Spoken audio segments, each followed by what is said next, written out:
Quand on entreprend, quand on crée, quand on dirige une entreprise, on le fait avec ses tripes, on le fait avec son cœur. J'ai pour habitude de me considérer un peu comme un chef d'orchestre et en l'occurrence, ma particularité, c'est que je ne sais jouer d'aucun instrument. Mais je ne suis pas trop mauvais pour accorder ceux qui savent en jouer. Nous, l'IA, ça fait maintenant plus de 6 ans qu'on en fait à la boîte IMO. Et je suis convaincu que l'agent immobilier de demain va pouvoir faire bien davantage que celui d'aujourd'hui. Bienvenue dans les coulisses du 3e numéro de Rentalk où se partagent les confidences et les innovations immobilières.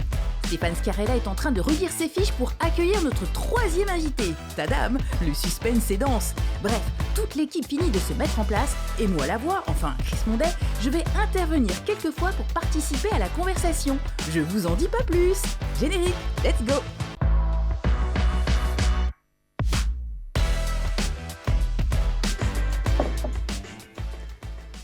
Bonjour à tous, bonjour à toutes. Merci beaucoup d'être avec nous aujourd'hui. C'est un nouveau numéro de Rent Talk et avant de démarrer cette nouvelle émission, je voulais, au nom de toute l'équipe, vous remercier pour vos retours, pour vos messages suite aux 2 premiers numéros avec Sandra Viricel et avec Xavier Belvaux. Ils nous encouragent, vous aimez ce format, on en est ravis. Pour ce 3e épisode de Rent Talk, c'est désormais un personnage que je reçois dans cette industrie. Tout le monde, ou à peu près tout le monde, le connaît. Il a évidemment une boîte qui s'appelle la boîte IMO, qui est basée à Hyères. Il va nous raconter son expérience, il va nous raconter son parcours. À coup sûr, une personnalité, tout le monde s'entend à dire qu'elle ne laisse personne indifférent. Olivier Bugette, merci beaucoup d'avoir accepté mon invitation. Et merci de m'avoir invité, Stéphane. Merci beaucoup, on est ravis que tu sois là, Olivier. Je disais, à coup sûr, tu ne laisses personne indifférent.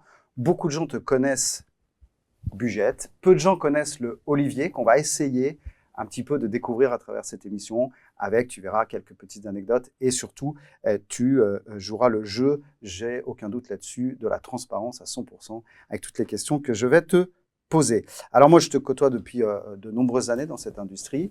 Tu es un fidèle de Rennes depuis 2014, ce qui dénote ta sensibilité à l'innovation. Ça, c'était le premier point que je voulais relever, mais il y a peut-être encore des gens... Depuis la première édition, même, 2014, tu peux dire. Depuis la première édition, effectivement.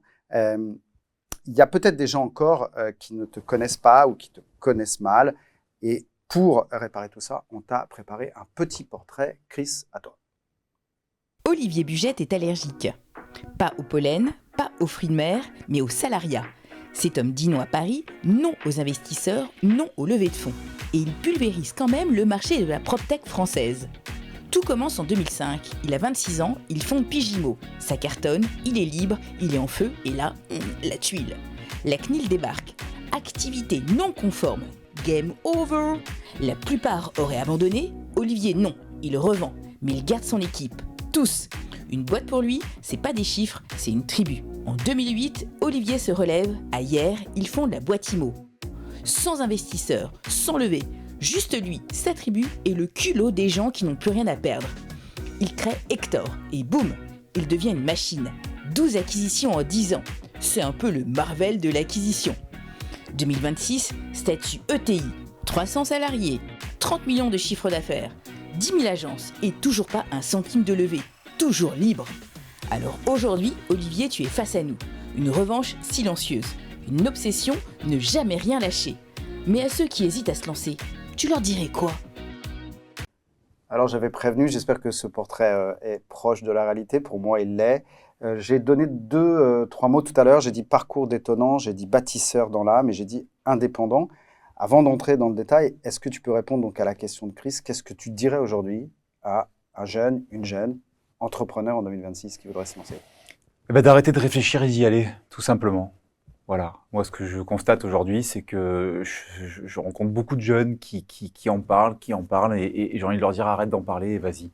Et puis, c'est comme ça que tu pourras peut-être un jour parvenir à quelque chose, peut-être en te ramassant, peut-être en faisant pas les choses comme il faut, mais en apprenant, et il n'y a rien de plus riche aujourd'hui que d'apprendre de ses propres erreurs et du coup de se lancer, quoi. Effectivement, et tu as pris le risque d'être notre invité. Et dans tous les cas, Olivier, on est ravis de t'accueillir. Et on t'a concocté quelques surprises. Mais en attendant, Stéphane, on attaque la secret sauce.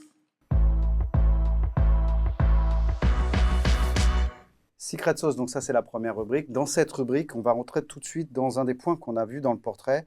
C'est cette fameuse allergie au salariat, comme on l'a défini.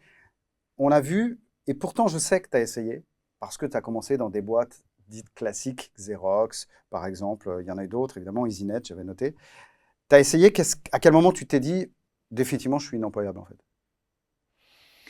Après mon deuxième, troisième, quatrième échec, quatrième boîte que j'enchaînais, En 2 ans. et ouais, c'est ça, et dans lesquelles je restais à peu près 6 mois, et à chaque fois, j'étais pris de passion par ce que je faisais, et la passion, malheureusement, ne durait que quelques mois, parfois quelques semaines, parce que bah, ça manquait de sens pour moi. J'avais pas, voilà, ça me nourrissait pas, et au bout d'un moment, je me disais, qu'est-ce que je fous là? Pourquoi je suis là? Et à quoi ça sert? Et je peux pas m'empêcher de me projeter quand je fais quelque chose à 10, à 15, à 20 ans, et je me disais, mais c'est quoi la suite? Pourquoi?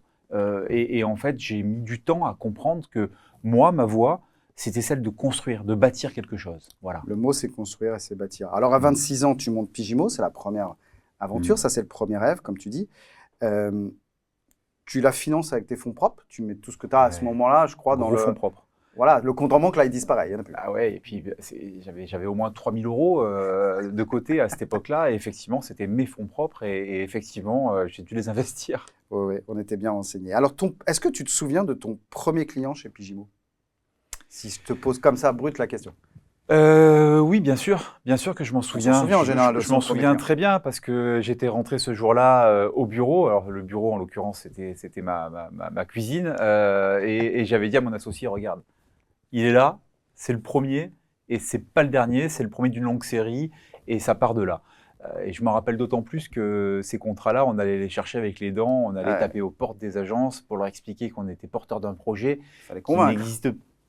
n'existait pas encore complètement, mais qui allait arriver. Et bon, bref, ouais, c'était assez chaotique. Là, tu as 26 ans, et à ce moment-là, tu t'imagines comment, à 30 ans, parce que là, tu démarres cette première mois, c'est quoi le moteur? Tu te dis quoi?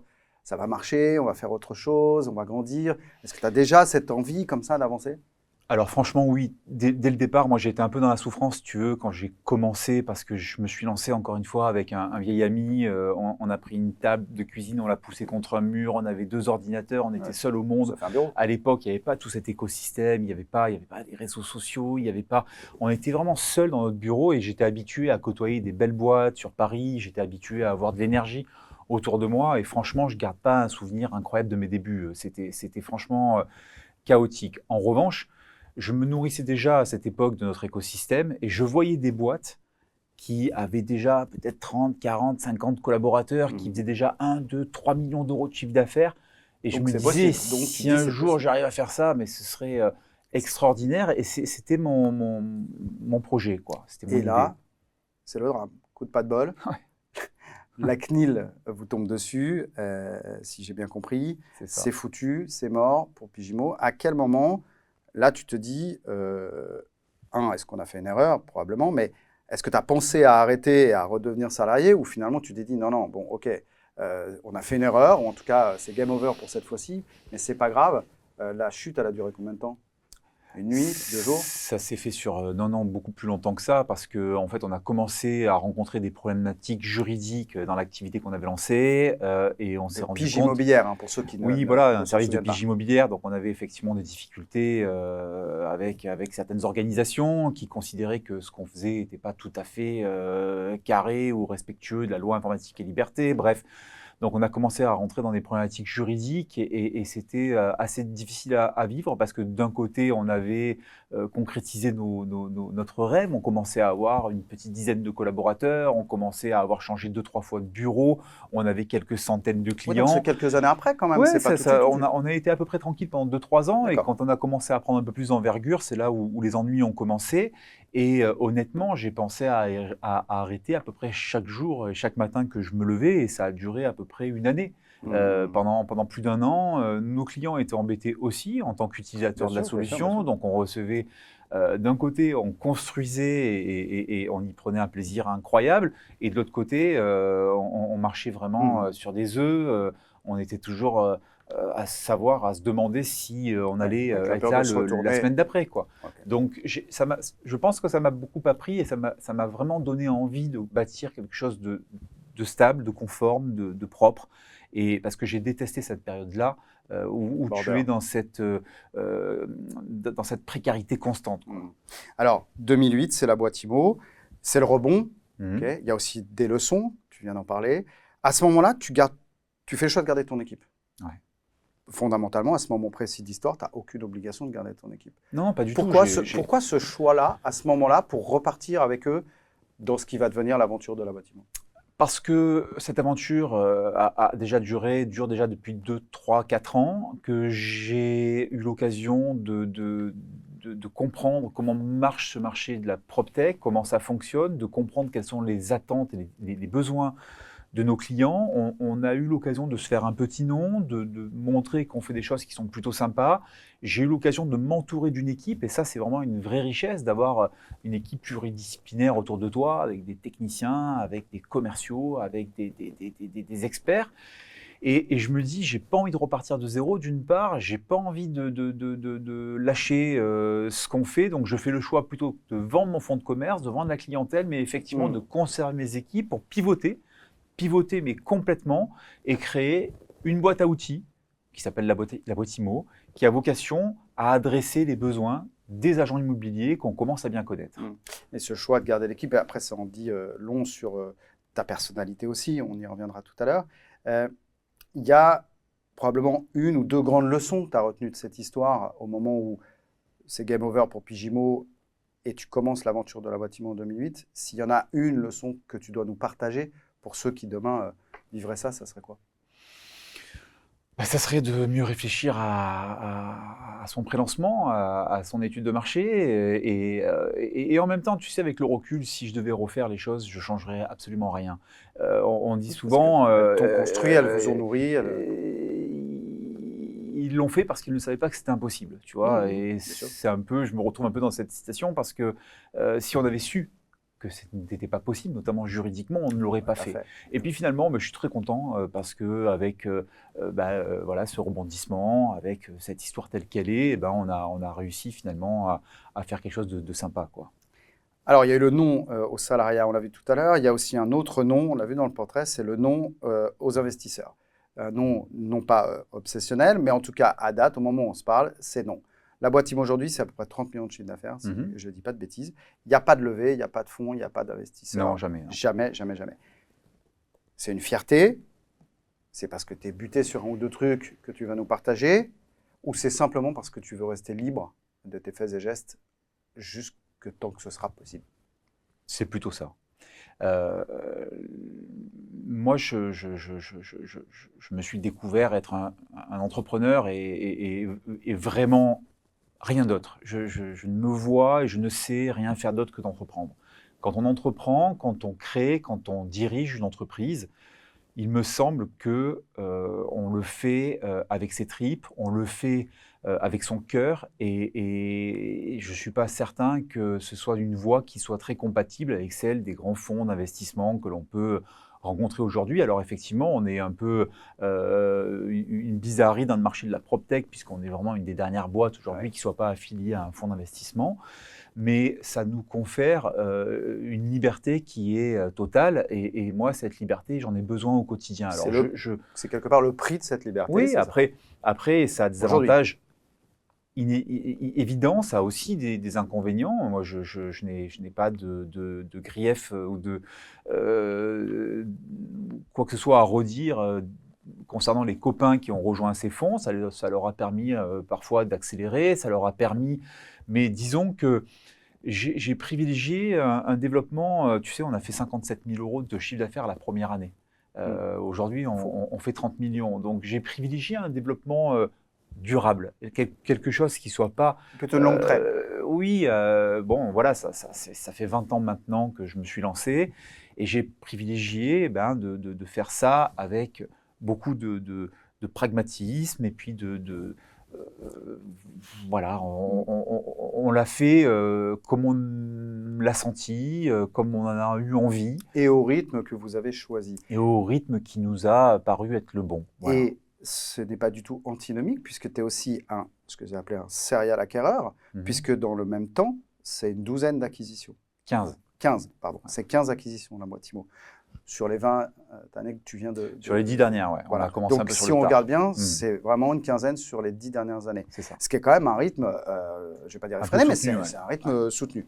Donc, du coup, ces acquisitions, pour les gens qui nous écoutent, tu les finances avec la boîte IMO, tu les finances en fonds propres, si je peux dire ça comme ça. Tu les finances en fonds propres.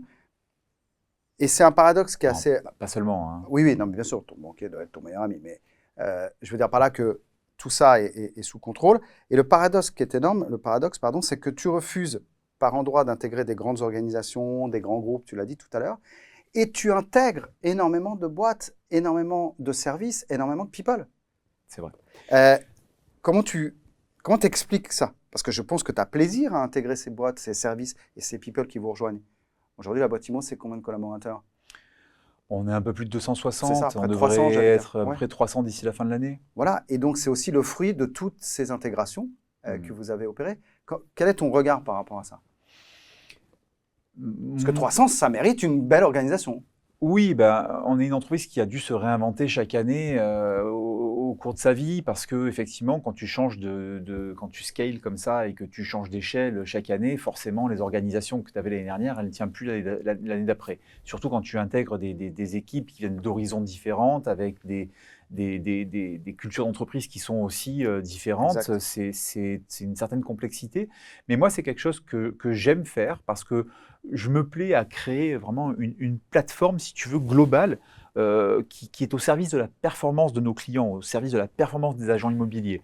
Et pour les accompagner au quotidien, je ne peux pas me contenter d'être simplement un éditeur de logiciels ou simplement une agence, un studio web ou je ne sais quoi. Je me dois de répondre à leurs besoins au travers différentes technologies. Et je ne peux pas toutes les développer moi-même, je ne peux pas... Et donc, au cours du chemin, il y a un certain nombre d'opportunités, il y a un certain nombre aussi de relations, puisque quand tu regardes les boîtes qu'on a intégrées, ces 15 boîtes, tu en as la grande majorité qui étaient des boîtes amies, des boîtes partenaires, avec lesquelles tu travaillais. Avec lesquelles on bosse, avec lesquelles on est déjà compatible. La dernière en date, par exemple, Opinion System, c'est une société avec laquelle on travaille depuis plus de 10 ans. Et toutes les sociétés ne grandissent pas à la même vitesse, donc il y a un moment où certaines qui sont plus modestes ont envie de s'adosser à d'autres qui sont peut-être un peu plus dynamiques, il y en a d'autres qui changent d'actionnaire, il y en a qui... Donc tout ça nous a permis effectivement d'avoir ces opportunités et moi je suis quelqu'un qui aime le collectif, qui aime l'idée de créer une équipe diverse, variée et j'ai le sentiment au fur et à mesure que la nôtre grandit, qu'on est de mieux en mieux préparé à accompagner nos clients, notre marché. Et ça, c'est une satisfaction pour moi. C'est quelque chose que j'aime. Et dans cette séquence, du coup, tu préfères être le chasseur, celui qui regarde les boîtes, qui vont pouvoir effectivement donner de la valeur ajoutée à votre proposition de valeur à destination de vos clients. Tu préfères aujourd'hui être le chasseur que le chassé? Alors, je chasse pas. Je chasse pas. J'ai pas de fusil, je tire sur personne, mais je préfère être celui qui consolide, être celui qui accueille dans son écosystème, plutôt qu'effectivement être celui qui rejoint des grands groupes. Tout ça est logique, on reboucle. Ouais, voilà, oui, ça se tient. Est-ce qu'il y a une boîte, Olivier, que tu regrettes, sans trahir de secret, d'avoir ou raté, ou laissé filer peut-être, ou un entrepreneur avec lequel tu aurais vraiment aimé travailler, construire, et ça, c'est pas fait? Bien sûr. Je te dirai pas laquelle. Tu ne diras pas laquelle. Mais bien sûr, ça m'est arrivé de rater un ou deux dossiers. Et je le regrette encore parfois. Et voilà. Et puis, je regrette aussi parfois le timing. Si on savait, on aurait pu accélérer beaucoup plus vite. Avec le recul. Avec le recul, c'est facile. Mais oui, effectivement, on a quelques remords. Et c'est tant mieux. D'ailleurs, tu as parlé d'Opinion System il y a quelques minutes. Tu penses bien, on a contacté Jean-David Lepineux qui a des choses à te dire. Magnéto. Olivier a pris des risques qui m'ont extrêmement surpris, voire même touché. Et j'avais l'impression qu'en fait, il achetait un peu un tout. Une entreprise avec un bonhomme dedans, il n'avait rien à voir avec le profil des autres investisseurs. Il m'a vraiment bluffé. C'est que derrière, les autres me posaient plein de questions, très chiffres, très machin. Ils étaient toujours trois en face de moi. Et lui, il a dit, moi j'ai tout ce qu'il me faut dans ma vie, mais voilà, c'est avec cette entreprise que je vais racheter parce que c'est une belle société. Et donc, c'est cette façon d'avoir finalement cet acte de courage que de dire que d'être devant des banques d'affaires, des mecs de chez Ernst Young qui sont des très, très, très, très gros niveaux de la finance et d'arriver pour vouloir acheter une boîte comme ça avec autant de simplicité, c'est bluffant quand même. On aurait pu imaginer qu'il viendrait épauler ou avec un avocat d'affaires comme on fait tous les autres. Pas lui, il est venu tout seul. Et pour finir, Jean-David, vous auriez quelque chose à demander à Olivier? C'est comment est-ce qu'il a fait pour avoir autant de son comité de direction, je dirais, enfin, des gens qui l'entourent depuis le départ, des gens aussi stables et fiables depuis toutes ces années. Parce que ça, c'est quelque chose que j'aimerais apprendre. Voilà. C'est sympa. C'est sympa. On Ouais. y retourne, on retourne, on revient sur ce collectif, on revient sur cette fidélité que tu as avec tes collaborateurs, avec tes équipes, tes associés, c'est pour un certain nombre d'entre eux, qui sont là depuis très longtemps. Et pour répondre donc à la question de Jean-David, Tu sais, moi, Comment tu fais j'ai pour habitude de me considérer un peu comme un chef d'orchestre. Et en l'occurrence, ma particularité, c'est que je ne sais jouer d'aucun instrument. Mais je suis pas trop mauvais pour accorder ceux qui savent en jouer. jouer entre eux. Et quand tu m'enlèves mes musiciens, bah, il me reste pas grand-chose. Donc, mon talent, c'est plutôt d'arriver à bosser avec toutes ces personnes. Et donc, ce sont des gens qui me sont très précieux et à tous les niveaux parce qu'ils m'accompagnent au quotidien dans les bons et les moins bons moments et parce qu'ils m'apportent des compétences que je n'ai absolument pas. Et donc, ces personnes-là, que ce soit les membres de mon comité de direction, celui de mon comité manager ou même de tous mes collaborateurs, ben, j'essaye de prendre soin d'eux au quotidien. Alors, je le fais souvent très mal parce que. On m'a dit qu'il y avait quelques séminaires CODIR, etc. Mais tu l'as écrit dans un post LinkedIn qui m'avait frappé. Tu décrivais ces séminaires de direction où tu disais c'est presque le chaos, je te cite, une espèce d'endroit où les idées et les égos se heurtent. Et tu dis c'est très bien comme ça. Ouais, et sache que ça, c'est vraiment un euphémisme. Moi, Mais comment ça se termine? Mais ça se termine toujours bien. Moi, je viens d'une famille d'origine italienne, du sud. La vie, quoi. On se parle pas, on s'engueule. Voilà, d'accord. Donc, On se dit les choses. Voilà, et je fais pareil dans mon quotidien. On est dans la franchise, on est dans la spontanéité. Et je suis très heureux aujourd'hui de voir que j'ai des gens. Alors, c'est peut-être le syndrome de Stockholm, je ne sais pas, mais qui me suivent depuis 15, 16, 17, 18 ans pour certains, et qui, voilà, et qui ont beaucoup grandi, comme moi j'ai grandi avec l'entreprise. Parce qu'encore une fois, c'était une toute petite boîte, on en a fait une un peu moins petite, et on a grandi avec ce projet. Et c'est ça ma motivation aussi, cette aventure nous a permis de grandir humainement. Preuve en est, c'est que ceux qui vous rejoignent aujourd'hui, c'est le cas de Jean-David, sont interpellés par ça, et c'est le sens de cette question, c'est comment on fait pour finalement avoir une telle stabilité, un tel engagement des collaborateurs, de ses plus proches collaborateurs, sur la durée, parce que c'est très très difficile. Donc finalement, tout ce que tu viens de nous décrire a quand même des vertus, et que chacun doit trouver sa place. Ça fonctionne.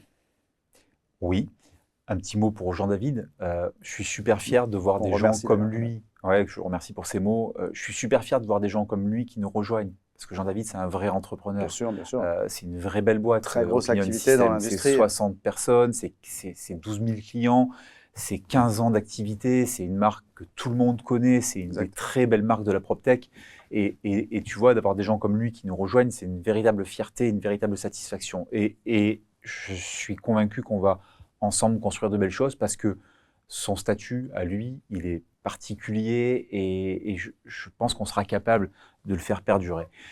En ce qui concerne les camarades qui m'entourent, il ne faut pas oublier qu'on mène un combat commun. C'est-à-dire que ce sont des gens aussi qui sont couchés sur le papier. Ce sont des gens qui ont un intérêt dans le devenir de l'entreprise. Et ça, très tôt, j'ai réussi à associer, à intéresser très important en termes d'outils de les collaborateurs. On parle souvent du cadre de travail, on parle souvent de sens, on parle souvent de mindset, etc. Mais la première des conditions, je pense que c'est donner du sens aussi à ceux qui donnent tant de leur énergie, de leurs années, de leur carrière au service d'un projet. Donc voilà, je pense que j'ai su trouver les conditions pour leur donner envie de m'accompagner. Super. On parle d'IA ? Si tu veux. On parle un peu d'IA quand même. Si tu veux. Alors toi aussi, j'imagine que tu penses, tu manges, tu dors IA, c'est OK pour tout le monde. Partie intégrante, évidemment, des outils que tu déploies au service de tes clients professionnels, c'est Hector Voice, enfin, il y en a plein, tu vas nous en citer peut-être quelques-uns. Comment tu vois aujourd'hui, toi, ton discours, c'est l'argent augmenté, sauf que sur le terrain, on se rend compte quand même qu'il y a une distance, un écart, et que certains agents immobiliers sont très loin dans leur quotidien de ce que nous, on peut toute la journée percevoir, imaginer, même pour eux. Quel est ton sentiment par rapport à ça et en quoi, selon toi, l'IA va réinventer l'agent immobilier, qu'il soit augmenté ou pas augmenté? Alors, l'IA, je sais que c'est un sujet qui est très à la mode, qui est très tendance. Je sais que beaucoup en parlent et que de l'IA, il y en a partout, même chez ton boulanger. Quand tu achètes ta baguette, il y a de l'IA dedans. Si on écoute, toutes les boîtes sont IA focus. Nous, l'IA, ça fait maintenant plus de 6 ans qu'on en fait à la boîte IMO. On a racheté en 2021 une entreprise qui s'appelle Deepflow Realty. On a racheté cette boîte bien avant que quiconque entende parler de ChatGPT, de Claude ou de Gemini. Donc c'est un vrai sujet pour nous, mais pas seulement depuis 2-3 ans. Ça l'est depuis plus que ça.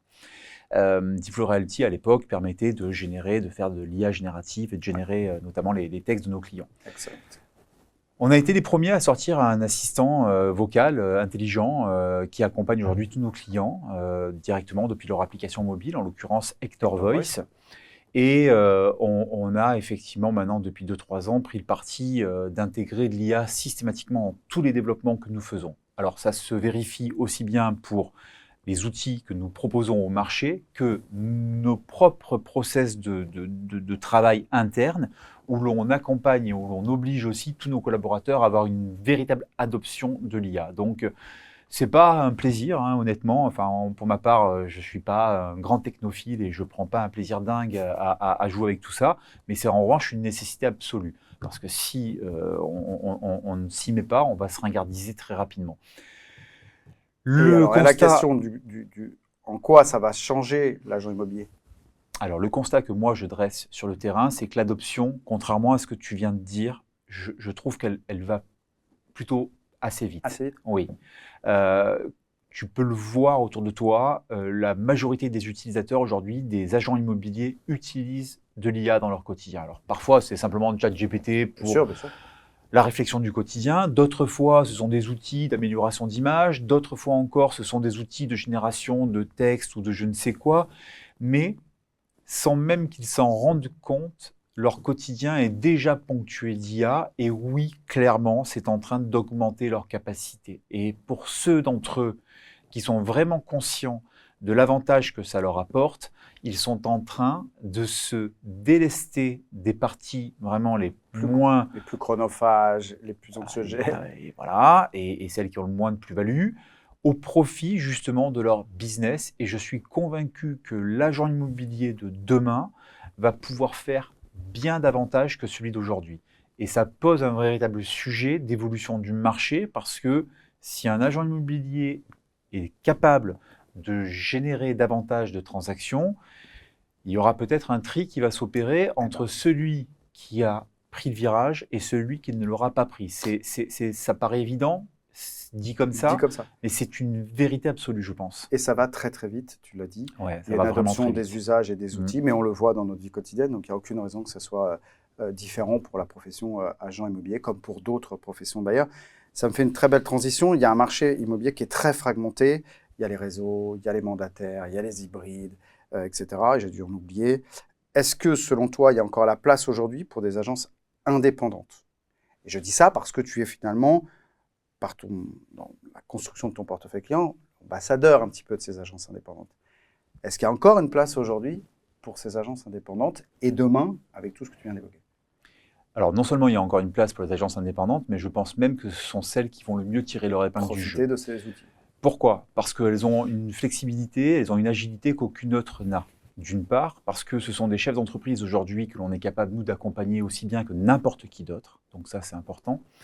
Et d'autre part, ce sont des agences qui ont la capacité à optimiser leur activité, mais aussi leur bilan. C'est-à-dire que, contrairement à des agences qui pourraient être affiliées à des réseaux, un agent immobilier indépendant tire profit de 100% de son chiffre d'affaires. Contrairement à un mandataire qui va devoir reverser une partie importante de ses commissions à un réseau, un indépendant qui travaille même seul et qui a sa propre carte va pouvoir subvenir lui-même à l'intégralité de ses besoins avec des accès à des prestations qui sont tout aussi performantes que celles que son réseau est capable de lui apporter dans des conditions financières beaucoup plus intéressantes puisqu'il va conserver 100% de ses honoraires. Donc ça déjà, c'est un aspect qui est extrêmement important. Le deuxième aspect, qui me paraît être assez game changer, c'est celui du fait que ces agents immobiliers que l'on dit indépendants, aujourd'hui, sont tous sauf seuls. Ils sont regroupés. Nous, par exemple, sur Intercab, on fait bosser plus de 8500 agences immobilières ensemble, d'accord, entre eux. Donc, il n'y a pas d'équivalent sur le marché aujourd'hui. Il n'y a aucun réseau national qui peut prétendre avoir autant d'agences qui travaillent ensemble.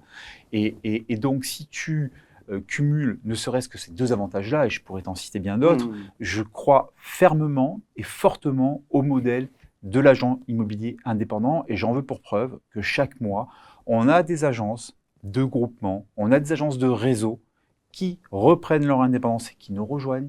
Chaque mois, on a des mandataires qui disent « Ok, je suis venu à ce métier certainement grâce au réseau qu'ils ont rejoint, mais aujourd'hui que je le maîtrise, ça fait 5 ans, ça fait 6 ans, je fais mon chiffre d'affaires, bon, je ne vais peut-être pas reverser 30% de mes honoraires toute ma vie à une autre marque que la mienne. J'ai envie de construire, j'ai envie de pérenniser, j'ai envie de développer ma marque et j'ai envie de développer mon fonds de commerce. Et ce sont des gens qui nous rejoignent également.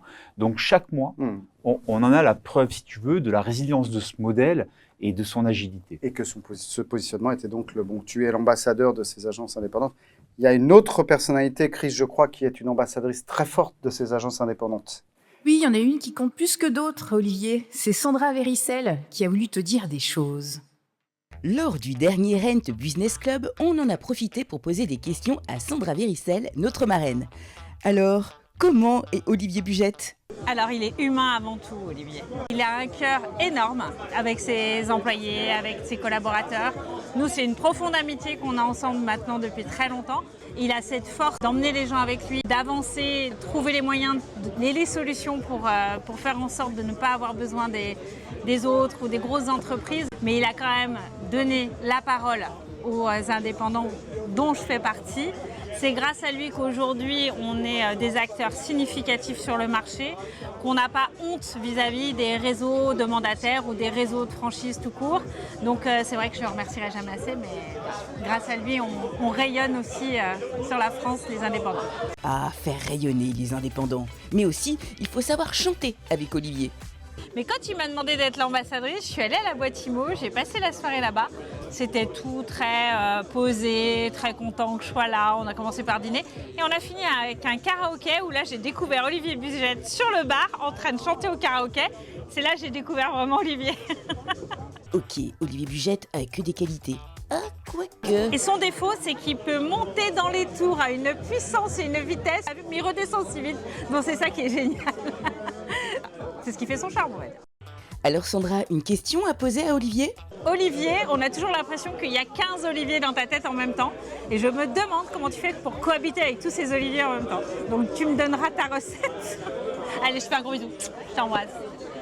Elle te connaît bien, Sandra. On l'embrasse aussi, Sandra Véricel. Je l'adore, Sandra. Voilà, qui est donc ambassadrice Intercab. Il faut que tu répondes à la question. Je l'adore, Sandra, et Sandra, pour nous, elle représente beaucoup parce qu'elle représente justement ces agents immobiliers indépendants qui ont un courage incroyable, qui chaque matin se lèvent pour aller chercher leur salaire, pour aller faire vivre leur boutique et leurs collaborateurs. Elle ne peut compter que sur elle-même, elle n'a pas une, elle a deux, quand ce n'est pas 3 agences, et elle représente vraiment cette profession-là pour laquelle moi j'ai beaucoup de respect. Et Sandra, c'est une magnifique ambassadrice pour nous parce que c'est quelqu'un qui fait ce métier depuis des dizaines d'années et qui le fait encore aujourd'hui au quotidien.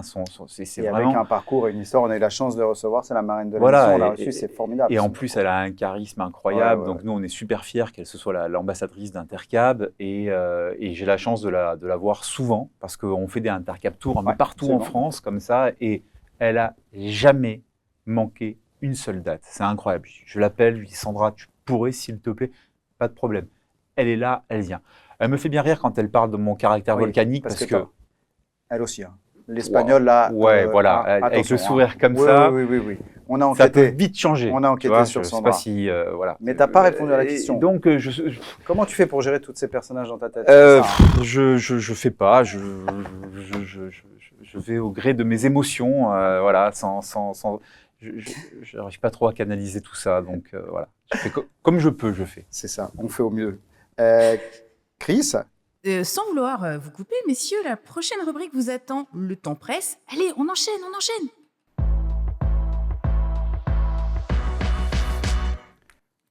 On attaque maintenant notre rubrique Dans la peau 2. Le concept est simple. Chaque lettre du mot Rentalk cache une personnalité. Olivier pioche une lettre et incarne le personnage qui lui correspond. À vous de jouer. c'est facile. Tu vas choisir une lettre. Se Mhm. cache derrière cette lettre un personnage. Il faudra te mettre dans la peau de ce personnage. D'accord, Je te bah, poserai une ou deux questions. Ok, je vais choisir le A. A comme Astérix. Ah ben, moi je l'aime bien, Astérix. Ah bah Astérix, moi j'aime beaucoup Astérix. Alors le petit village gaulois qui résiste encore et toujours à l'envahisseur romain, c'est une bonne image ça quand même. Quand J'aime on bien. parle de la voix de Simon, moi aussi, je J'aime savais bien. que tu allais bien aimer. Alors toi, tu es finalement ce petit village gaulois hier face au monde immobilier qui est souvent très parisien, Mm. etc. Donc ça doit quand même te parler, mais la caractéristique chez Astérix, au-delà de ça, c'est qu'il a une potion magique. Mm. C'est laquelle, la potion magique d'Olivier Bugette? Je ne sais pas répondre à cette question. C'est quoi ma potion magique? C'est la passion que j'ai pour mon métier d'entreprendre. Moi, ce qui me nourrit vraiment, c'est d'arroser cette plante et de l'avoir poussée, en fait. Tu vois, pour moi, c'est hyper satisfaisant. Et du coup, bah, de voir cette entreprise grandir depuis toutes ces années, bah, je ne me lasse pas ça me procure de l'énergie, ça me procure l'envie de poursuivre, en fait, tout C'est simplement. une très belle potion magique. Voilà. Oui. Le village, il résiste, hein, le village gaulois. Il Ouais. résiste depuis 18 ans, le village. Bon, à un moment donné, on pourrait se poser la question, il faut quand même conquérir le monde. Est-ce que c'est au programme de sortir du village, d'aller à l'international, de conquérir d'autres territoires? Et c'est une vraie question que je voulais te poser. Et elle me semble en plus très légitime aujourd'hui, vu la taille de l'entreprise. Moi, ça me fait de plus en plus envie, effectivement. J'ai envie de balader un peu. Je te cache pas que j'ai envie de quitter un peu mon bureau. Voilà, je me balade un peu avec quelques amis de la PropTech dont tu Ouais. fais évidemment partie et aussi C'est beaucoup tellement grâce enrichissant. à toi parce que tu nous organises des beaux voyages d'études et quand on rentre, comme c'est le cas là du Canada ou quand on rentre du Japon ou de Norvège, ou même tout simplement d'Espagne ou d'Italie, ça me donne vraiment envie de pouvoir voilà, emmener la boîte IMO sur d'autres terres. Et Donc c'est un projet. On n'en dit pas plus là, mais peut-être que. On regarde des sujets, oui. Super, Ouais. super. On a hâte de voir ça. Deuxième lettre. Ah, deuxième lettre, pardon, écoute, c'est à toi. le R, oui, Allez, c'est moi. le R. Est-ce que tu connais ce monsieur? Non. Ce monsieur, c'est Yvon Chouinard, qui est le fondateur de Patagonia. D'accord. Ah, tu connais cette, je connais, cette ouais, marque bien sûr, Patagonia? bien sûr. Toi C'est un qui vas- philanthrope. Absolument. Et alors, tu sais que Yvon Chouinard, en 2022, au lieu de vendre Patagonia valorisé 3 milliards de dollars, Mm. il l'a donné à une fondation qui lutte contre le changement climatique. Ouais. Et il a eu cette phrase extraordinaire quand on lui a demandé, mais enfin, monsieur, quand même, il a répondu, la Terre est désormais notre seul actionnaire. Et il a donné cette boîte. Si toi, demain, Olivier, tu étais dans la peau de ce monsieur, Yvon Chouinard, tu donnes la boîte IMO demain, tu la donnes à quelle cause? Écoute, nous, on a une cause qui est un peu commune avec ce monsieur pour lequel j'ai beaucoup d'admiration. On est sur la côte, donc on vit face à la mer et je te cache pas que c'est assez frustrant de voir parfois l'évolution de notre environnement. Moi, c'est quelque chose qui m'angoisse beaucoup. C'est quelque chose qui me touche beaucoup. Et donc, depuis des dizaines d'années maintenant, avec la boîte IMO, Vous faites pas mal de choses. on fait des choses humblement à notre niveau Donne-nous des exemples. Écoute, on fait des campagnes de nettoyage de plages, on fait des campagnes de nettoyage de rivières, on collecte de l'argent pour certaines associations qui préservent le littoral. On accompagne des associations qui sont en lien avec ça. Ces sujets environnementaux, Oui, climatiques. Oui, et ça dépasse l'environnement. C'est le sujet de nos enfants, Nos en fait, enfants, et de la bien terre sûr, qu'on a bien envie de leur laisser. Donc, moi, c'est un sujet qui me touche beaucoup. Et tu vois, quand on évoque les projets, ça fait 20 ans que je suis vraiment très, très, très, très impliqué dans l'opérationnel, dans le quotidien. J'aimerais beaucoup pouvoir prendre un peu de hauteur pour pouvoir m'occuper de la mise en place d'une fondation et de pouvoir présider à autre chose que d'aller chercher du chiffre d'affaires. Et j'aimerais beaucoup y associer le monde de l'immobilier parce que y a aussi beaucoup d'hommes et de femmes qui sont là-dedans dotés font de beaucoup de choses, beaucoup de sensibilité. Bien sûr. On fait des choses ensemble d'ailleurs, avec les agents immobiliers du cœur, On voit avec la PropTech ils font déjà solidaire. des choses exactement avec la PropTech solidaire. Et donc ça, moi, c'est effectivement, ce sont des sujets qui me touchent et puis qui ont en plus l'énorme avantage de te faire un bien fou parce que quand tu fais ce genre d'action, Quand tu parles de donner du sens, on le touche, exactement, on le touche au exactement, cœur. Là, pour le coup. exactement, parce que bon, le business c'est bien, mais c'est pas Il en faut pour pouvoir faire le reste. exactement. Troisième et dernière lettre, Allez, le L. allez, le L. Ah, Waouh. alors celle-là, c'est moi qui l'ai choisie. Je l'avoue, voilà, celle-là, elle est pour moi. Comme ça, c'est fait. Je vais vous faire une révélation, les amis, ultime. Alors, voici Vasco. Voilà, Vasco, c'est le chien d'Olivier. C'est celui qui te suit partout, sans doute celui qui te connaît désormais mieux que personne, qui t'observe, alors lui, pour le coup, sans jamais te juger, dont tu es tombé complètement amoureux. On peut dire ça. Ouais. Et à mon avis, on n'est pas loin de la vérité. Alors, tu es dans la peau de Vasco. J'entends rigoler en régie quand même. Hein. Ouais. Je sais pas si c'est normal. Mais encore, ils sont très très loin de savoir la vérité. Donc Vasco, on est dans la peau de Vasco. Donc Vasco, ton maître, c'est Olivier. Et ton maître, il rentre à la maison le soir. Il est comment, Olivier, quand il rentre à la maison le soir? Il est heureux, il est fatigué, il est énervé? Il dirait quoi, Vasco, quand il doit arriver à la maison, après une journée de boulot? Il est rincé, il dirait. Il est rincé. Il a tout donné. Ouais, il a tout donné. Ah, c'est vrai, quand je rentre le soir, je suis rincé.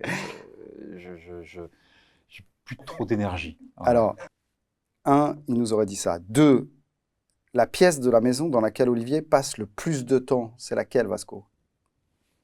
Si Vasco pouvait parler, il dirait quoi? C'est le canapé, parce que Parce qu'il est rincé. rien d'autre quand il rentre, de se vautrer dans le canapé. Donc, je crois que c'est ça qui tirait. Et si Vasco, il pouvait parler, quelle est la première chose, Vasco, que tu dirais à Olivier? J'ai faim. Il a tout le temps. Bon, en tout cas, sur ces belles pâtées, peut-être sur ces beaux aboiements de Vasco, on passe à l'interrogatoire immobilier. Bienvenue au 36 quai des Orfèvres. Olivier Bugette, vous êtes placé en garde à vue. Je vais vous poser des questions. Jurez-vous de dire toute la vérité?